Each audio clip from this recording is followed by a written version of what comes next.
Pronto, bora lá, meu povo. Eu vou gravar esse vídeo só para fazer a correção da atividade, das atividades 1 e 2.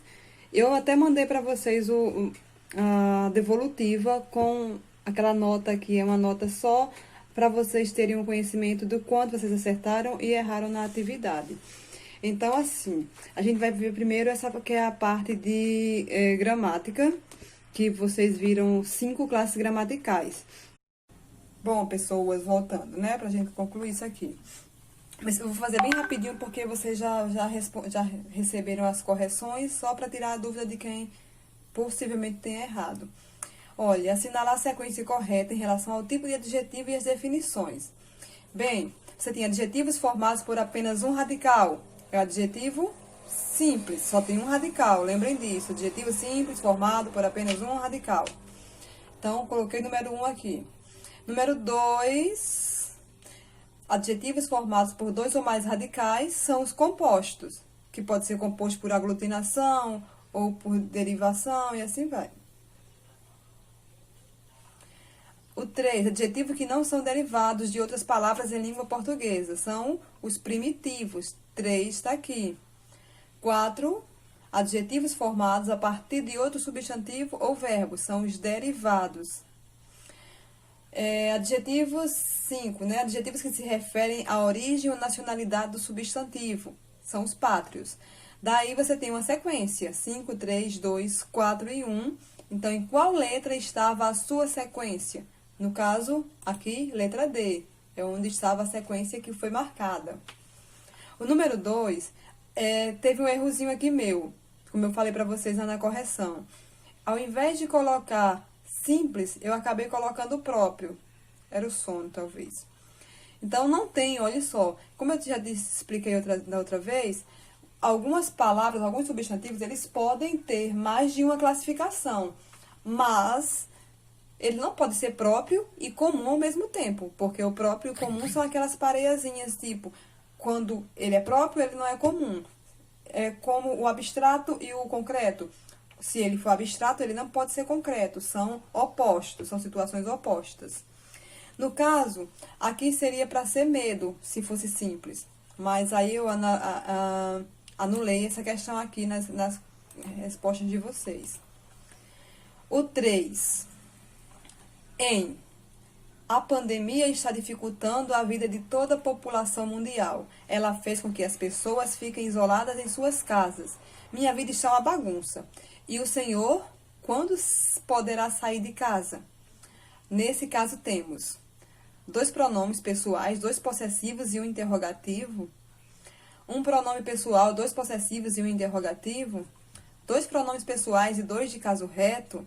Um pronome pessoal, 1 possessivo e 2 interrogativos. Ou um pronome indefinido, 1 interrogativo e 1 pessoal. No caso, aqui nós temos, olha só. Depois eu mostro cada palavra por palavra, mas as que nós precisamos. Ela, que é um pronome pessoal. Suas e minha, pronomes possessivos. E quando, pronome interrogativo. Então, a opção correta seria a letra B. Ok? Aí aqui nós temos, olha só, artigo, substantivo, verbo, um verbo no gerúndio, artigo, substantivo, preposição, certo? Então, cada palavra ela tem uma classificação. Aí vamos lembrar, lá no futuro, quando a gente for estudar a sintaxe, que cada palavra vai ter um significado, vai ter uma classificação de acordo com a colocação dela na frase. Aqui, para quem teve dificuldade lá na número 1, que era de preenchimento, aqui é a mesma coisa, olha só. Classifique as orações de acordo com o código representado. Lembre de marcar a opção, que é lá nas letrinhas. O aluno chegou mais cedo à escola. Então, qual é o artigo? O. Ele é o quê? Definido ou indefinido? Ele é definido. O aluno, ele determina quem foi que chegou. O bem sempre vencerá o mal. outro artigo definido, porque ele diz o bem, não é um bem. Ele define o que vencerá o mal. Chegaram as encomendas. Então, o que chegou foi as encomendas. Ele está definindo o que chegou. E esse último, nesta loja, vendem-se uns artigos importados. Ele não diz qual é o artigo, ele diz que são uns. Então, pode ser qualquer um. Por isso, ele indetermina o substantivo. Então, a sequência correta, letra C. E aqui, para finalizar, meus vírus no computador, só chegando aqui. Para finalizarmos, olha só, observe e leia as orações abaixo. Indique a qual classe gramatical pertence à palavra destacada. No caso, as e contentes consecutivamente são artigo que está no plural, né, aqui, e contentes, adjetivo, no plural. Letra B, a primeira criança parece satisfeita com o lanche. Primeira, numeral. Indica a ordem, é a primeira, a segunda. C, a bicicleta de Paulo está com o pneu furado. Bicicleta, substantivo comum.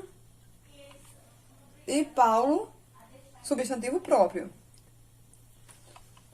A última, a penúltima. O garoto não entrou no teatro porque esqueceu os bilhetes. O determina quem esqueceu. Então, é um artigo masculino, singular. O cachorro quase me mordeu. Cachorro, substantivo comum. Simples, concreto, ok? Então, essa é só a correção da primeira atividade que nós fizemos. Vamos para a segunda atividade.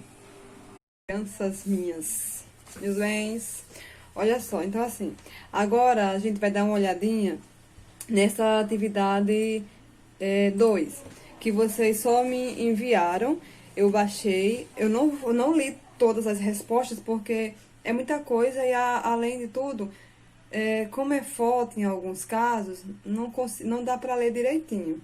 Então, eu vou ver a questão com vocês e eu vou discutindo, né? Eu vou falando sozinha que feito uma louca, mas enfim, coisa da vida. Então, vocês leram a carta, eu espero. Observaram que tem algumas peculiaridades da carta, aquela coisa da introdução, desenvolvimento, o que fala em cada ponto da carta, até chegar à conclusão. É basicamente um texto dissertativo, dissertativo argumentativo, só que destinado a alguém. Você pode falar em primeira pessoa nesse texto. E preparem-se, porque vocês vão precisar escrever uma carta, né? A gente não ia fazer isso à toa. Mas também não vamos escrever uma carta aleatória para nada. É bom que a gente direcione isso direitinho para poder fazer com que nosso trabalho seja útil. Como eu falei, a gente pode fazer um blog, alguma coisa desse tipo, para poder ir mantendo nossos trabalhos organizados e não deixar simplesmente fazer por fazer.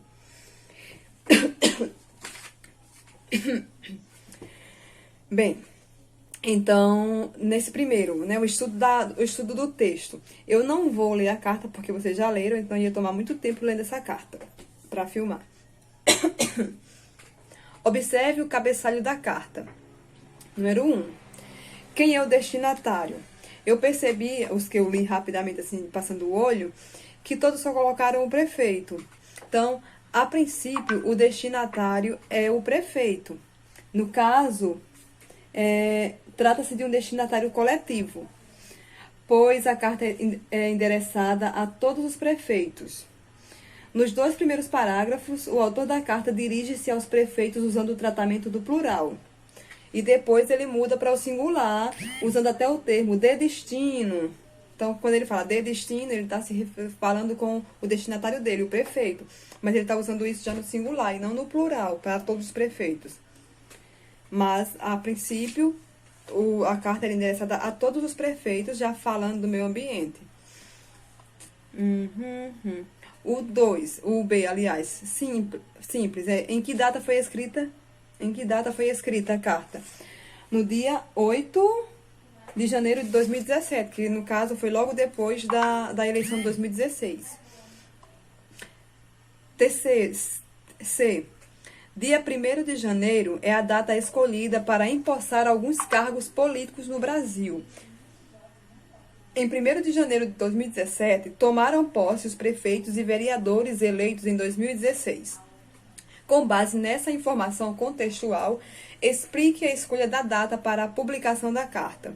Bom, eu não sei o que vocês colocaram, mas na minha visão, a escolha dessa data se deu pelo seguinte: o fato de que, como os prefeitos tinham acabado de tomar posse, era a vez deles se compreenderem o que estava acontecendo em relação ao meio ambiente e tomar providências já no começo do governo. Sem essa de, mas não era meu governo, não era meu governo. Está acontecendo agora, você está começando, você já tem que conhecer os fatos que estão aqui dispostos na sua cidade. Para de culpar os outros e assume a tua responsabilidade e faz. Depois não dizer que eu não sabia. Então, talvez a carta tenha sido escrita no início do ano, justamente para poder informar os novos governantes do que acontecia na cidade, para deixar ele ciente de todas as coisas ruins que tinham e que precisavam ser mudadas. O número 2, certo? Vamos lá. Estou falando rapidinho para que a gente não perca esse tempo. 2. Releia o primeiro parágrafo da carta. Vamos lá, vou ler o primeiro parágrafo. Por pior que sejam os problemas de caixa, as dívidas acumuladas pelo município e as surpresas ruins que todos vocês tiveram nesta primeira semana de governo, lembrem-se de que a paciência do eleitor é curta para quem só sabe reclamar da vida ou do destino. Aliás, todos vocês já sabiam desde a época de campanha, antes até, que a situação era difícil. Agora é arregaçar as mangas e fazer as coisas acontecerem. Aquilo que eu falei, né? Você percebe que a carta aberta, ela direciona, ela é crítica, ela briga, ela reclama? Então, pense por esse lado. Ela fala o que o autor sente, independente de como vai a reação pública, até porque ele escreve uma carta aberta justamente para ter uma reação pública, se positiva ou negativa, aí vai depender de quem lê, vai depender da situação em que cada um lê. Então a pergunta é: segundo o autor, que atitude de todos os prefeitos no início do mandato irrita os eleitores? Então, seria ótimo poder falar com vocês agora e ouvir vocês me dando essa resposta. Segundo o autor, que atitudes dos prefeitos no início do mandato irritam os eleitores? O que irrita? Minha visão. O que irrita os eleitores no começo do mandato é o fato de que eles dizem que não é minha culpa, aquilo que eu falei agora há pouco. Eu não sabia. Eu fiz isso porque eu não sabia como é que estava a situação. E eles deixam bem claro, vocês sabiam qual era a situação que estava acontecendo e assumiram. Então agora, deixa de culpar os outros e arregaça as mangas e vai trabalhar. Então, era uma questão pessoal, mas com base no texto, certo? Letra B. Porque, segundo a carta, os prefeitos não têm justificativa para tomar essa atitude. Segundo a carta, ela diz lá. Meu Deus, que é isso?